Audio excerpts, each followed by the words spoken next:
CJ Payawal, binuenas pa. Biruin mo, dinrap ng Phoenix Fuel Masters pero di rin nila pinasign. Pero nakakuha ng kontrata sa ibang koponan dito sa PBA na nagtiwala agad sa kanya. So ano nga bang koponan nito? At win-win ito para sa kampo ni RJ Abarientos and Ginebra dahil nagkapirmahan na. So yan nga ang ating mga tatalakayin. Patungkol muna tayo rito kay Phil American CJ Payawal.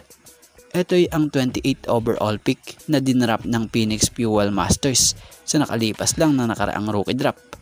Bagamat dinrap ng Phoenix, kaya lang di ito nakakuha ng spot sa lineup ng Phoenix.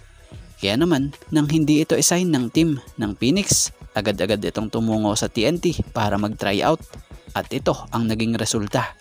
Batay sa report nating nabasa sa post ni Basketball Zone Credit po, kung mababasa nyo dito at makikita sa litrato na nagkaroon ng magandang deal ito si CJ Payawal sa TNT dahil happy at balita'y pinag-sign na to. So good news to para kay CJ Payawal.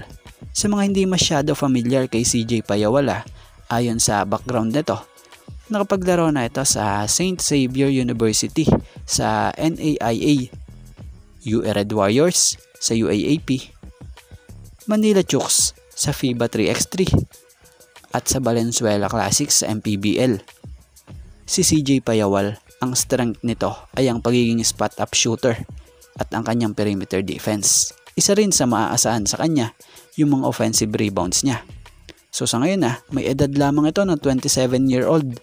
Pero ang tindi ng advantage nito kaya mapalad rin ang TNT sa pagkuha nila rito kumpara sa ibang guard. Dahil sa taas niyang 6'5", ang lehitimo nga niyang position talaga na nilalaro ay ang posisyong shooting guard and small forward. At mapunta naman tayo sa kampo ng Barangay Ginebra.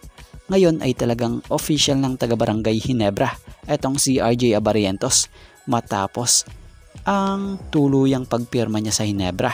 Batay sa napagkasunduan, 3-year contract ang nilatag at napirmahang kontrata ni RJ para maglaro at magserbisyo dito kasama ng Barangay Ginebra. Si RJ Abarientos ay ang number 3 overall pick ng Ginebra last PBA rookie draft.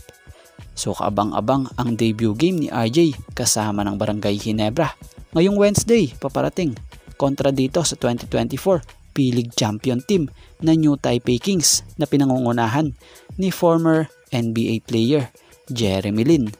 So isang one-night exhibition match ito na magaganap sa Macau.